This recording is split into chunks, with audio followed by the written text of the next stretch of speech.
janjian. Janjian.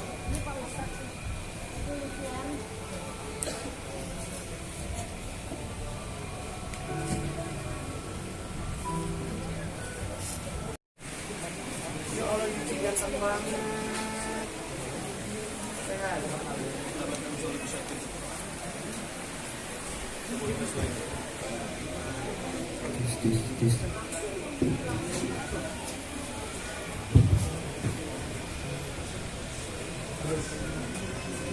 La ilaha illallah. Media yang selalu mengikuti updatean dari Rumah Tahfiz Suratul Quran.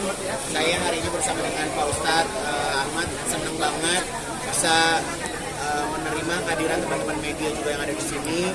Saya tadi bilang bahwa saya nggak mau bilang bahwa Rumah Tahfiz ini milik saya, Pak Ustadz. Rumah Tahfiz ini adalah milik anak-anak. Jadi saya di sini hanya sebagai perpanjangan tangan buat anak-anak yang ada di sini.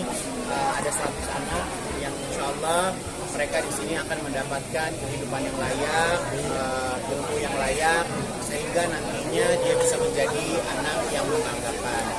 Jadi kalau sedikit cerita, saya kenalan sama Pak Ustadz mungkin dari 3 tahun yang lalu. Jadi dulu itu pesantren Pak Ustadz ini dekat rumahku gitu. Nah, aku sering ke sana. Suatu saat memang pesantren itu harus pindah karena lahannya mau dipakai sama yang punya, jadi itu udah tidak bisa dikontrak lagi. Jadi sempat huru hara, sempat bingung, akhirnya mendapatkan wakaf tanah di sini dan perlahan kita bangun. Jadi alhamdulillah lewat brand Macan Hijab, keuntungan yang kami miliki bisa membangun ini selama kurang lebih 7 bulan. Bisa dibilang lumayan singkat ya, Pak Ustadz ya, lumayan singkat, dan pembangunan di sini juga belum selesai. Insya Allah bulan depan kita mulai bangun musola, bisa masjid, karena luasnya 300 dan dari daerah sini juga belum ada masjid. Jadi insya Allah masjidnya bukan buat anak-anak aja, tapi buat umat di sekitarnya. Pak Ustadz apa mau disampaikan? Alhamdulillah yang bersama saya sampaikan tadi barangkali empat ini beliau biasa penanganan kesehatan. Dan saja terima kasih datang kepada media ini. Itu bersyukur kepada Allah Subhanahu wa taala, terima kasih semangat kawan dan hadirin. Tadi harapan saya semoga kami yang hadir ternyata teman daripada kawan untuk bersama kita untuk meraih mimpi dan cita-cita dan menjadi manusia lebih baik berguna buat bersama. Jadi hari ini yang datang bukan selain keluarga, kita juga hadir para calon donatur, sahabat-sahabat aku, orang kaya di sekitarku yang aku todongin hari ini. Alhamdulillah mereka siap menjadi orang tua sejak lahir, dan aku harap dari ini kita bisa melahirkan sosok-sosok hebat, generasi-generasi hebat yang berpendidikan, punya aturan, punya tata krama, yang insya Allah bisa menjadi teladan buat generasi selanjutnya. Ini kita lagi bangun 4 lantai, jadi lantai paling atasnya itu adalah sekolahnya mereka, di tempat mereka belajar gitu. Dan di sebelah kiri itu nanti akan kita bangun masjid. Dan ini lantainya kenapa belum kita pakai konblok, karena pembangunan belum selesai, takutnya cepat rusak lagi. Jadi kurang lebihnya seperti itu. Dan ya alhamdulillah rumah ini jadi rumah pencuci dosa ya. Mungkin selama ini kita punya perjalanan cerita kehidupan, dan insya Allah dengan adanya rumah ini bisa membuka hati buat pemirsa lainnya juga untuk bisa ikut infak dan sedekah untuk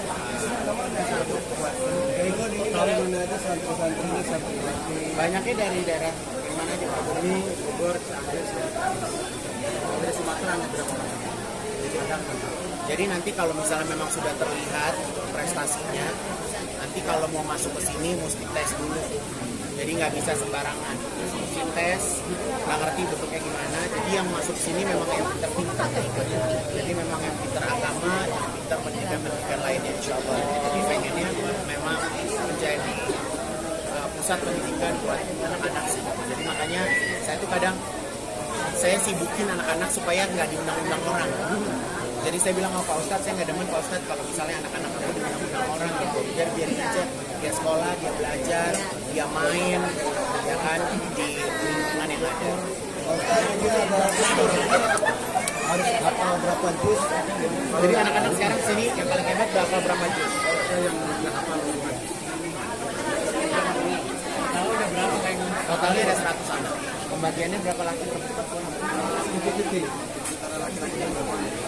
Ini kan ada sekolahnya juga, mungkin sempat pernah ngisi kelas ngajar apa gitu. Kalau saya sih nggak perlu ya, karena kan saya bukan dari akademisi. Tapi kita menyiapkan di sini, insya Allah ada pelajaran bahasa Arab.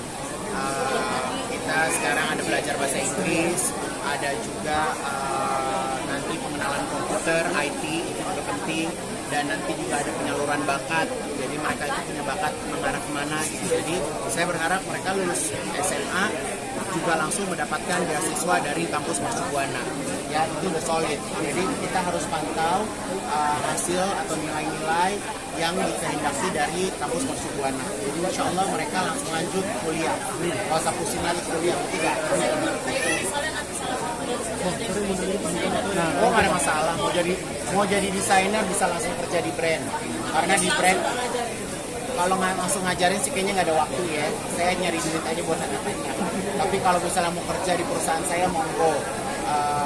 Tapi base-nya ada di Bandung, jadi nggak ada masalah. Jadi saya pengennya mereka itu setelah mereka lulus SMA, mereka harus mandiri.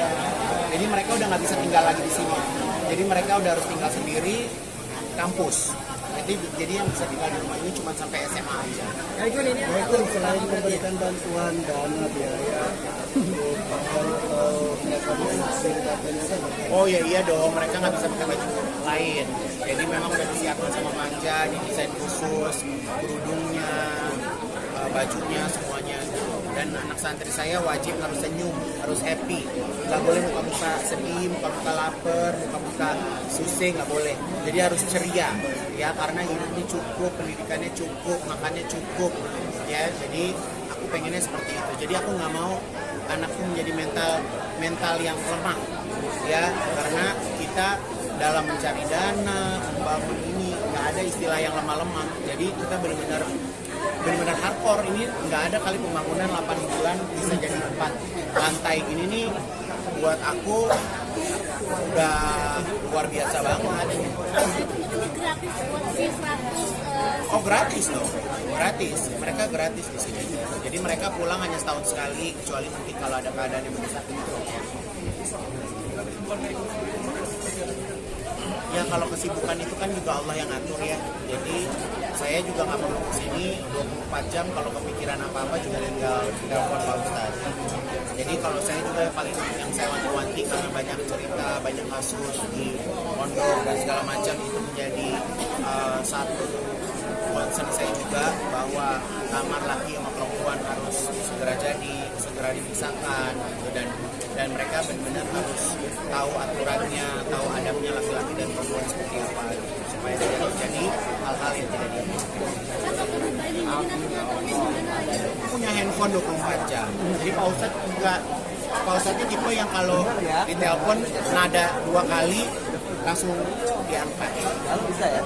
Dan aku titip juga Pak Ustadz, jangan nanti doain Puspa. Ya, ntar malam habis bisa doain. Pokoknya selamat tinggal. Adanya pesantren ini dibangun bisa juga dadakan aja 3 tahun lalu. Apa gimana? Adanya pesantren ini sebetulnya dibangun. Saya tuh balik lagi orangnya random ya. Saya kalau diminta malah belum tentu saya kasih. Tapi kalau saya ngelihat langsung dan ikut ngerasain, itu hatinya benar-benar tergerak. Kemarin itu waktu pas beliau harus keluar dari rumah, aku sempat keliling-keliling cari rumah kontrakan ya Pak Ustadz ya. Akhirnya Pak Ustadz cerita kalau misalnya Pak Ustadz udah mendapatkan tanah wakaf. Ini ada koneksi antara IT dengan pesantren ini kita ini. Apa Mbak? Ada koneksi antara IT hasil. Koneksi pasti ada dong gitu. Dan lagi pulang karena saya kan memang sudah ada grup ya, jadi memang sudah saya wasiatkan keuntungan dari brand aku dialihkan ke sini. Walaupun mungkin kita bangun ini nggak langsung berat ya Pak Ustadz ya, benar-benar menikmati dari satu tingkat ke tingkat selanjutnya gitu. Jadi saya juga mengajarkan bahwa saat kita minta sama Allah aja sekali doa belum tentu besok langsung ada.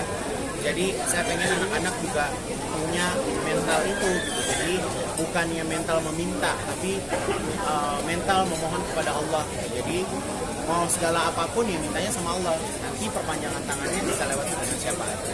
Ustaz melihat Daegun yang begitu.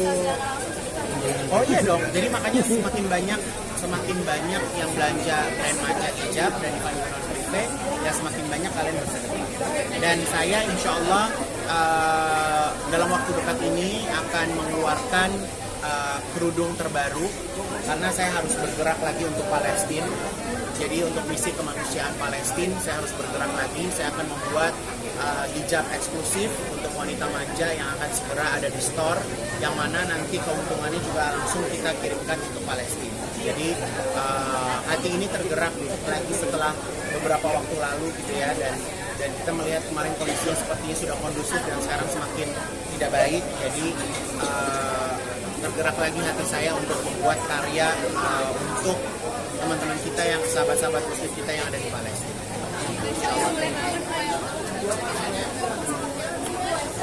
Ya sebenarnya kalau kita hidup, kalau kita sudah ngerasa cukup kan nggak perlu berlebihan ya gitu.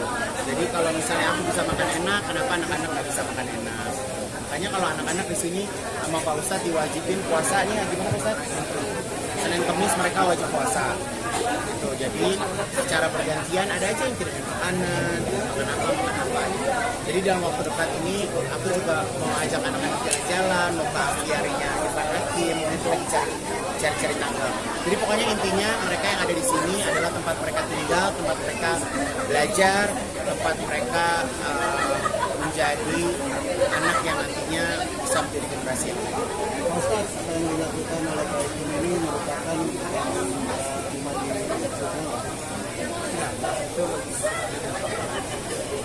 siapa yang dia akan melakukan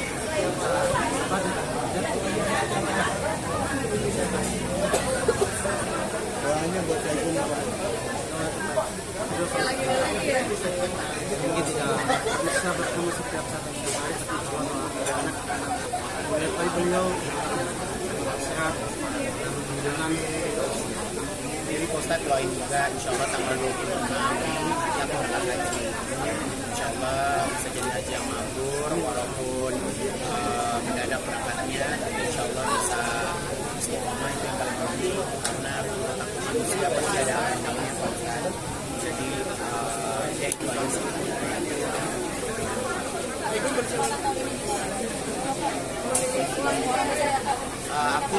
Aku belum yakin sih aku berangkat haji karena aku minggu lalu juga baru daftar insya Allah, dan aku nggak ngajak siapa-siapa, nggak berani ngajak siapa-siapa juga karena tahu sendiri kalau biaya haji itu seperti apa.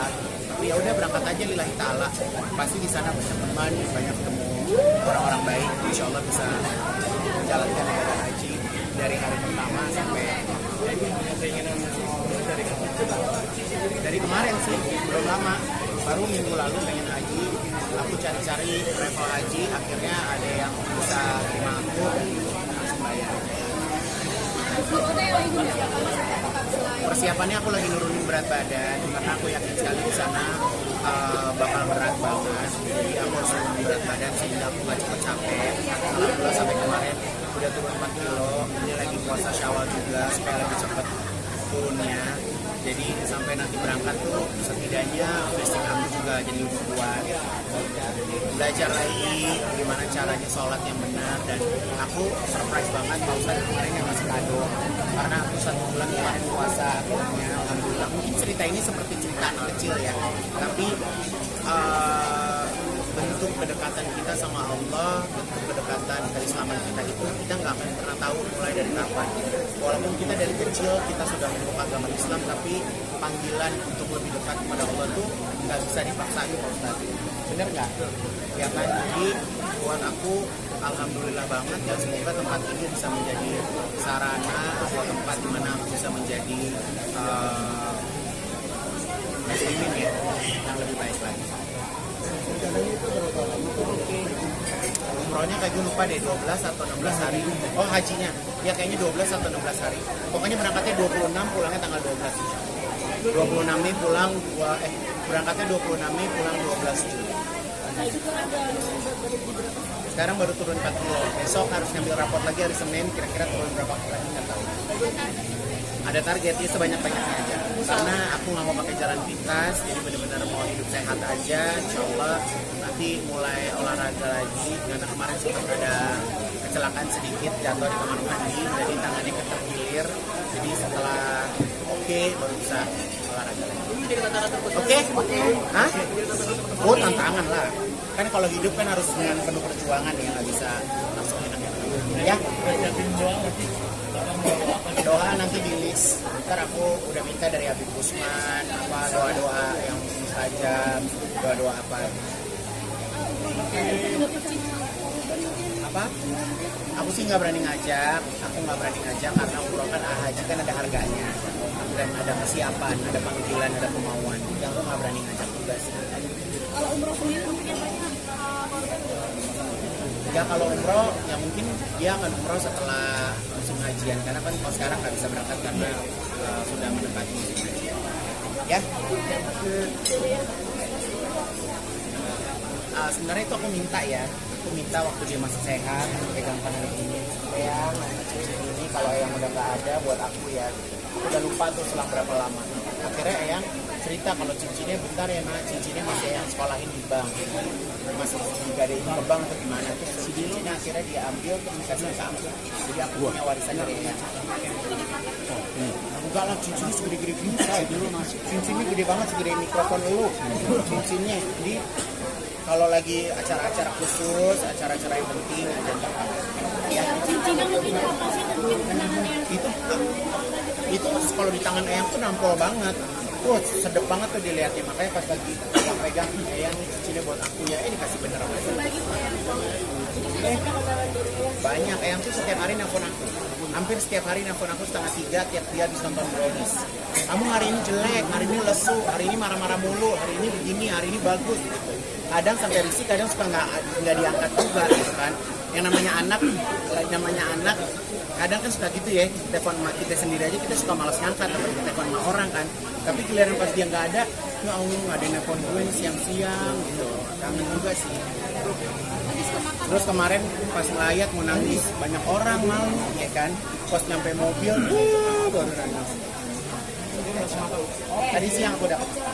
Jadi kan kebetulan alhamdulillahnya kadang-kadangnya di makamnya yang itu dekat sama makamnya nenekku dari papa, nama nenekku dari mama, sama ada om aku juga. Jadi tadi sekalian. Oke, terima kasih ya, kita mau maghrib dulu.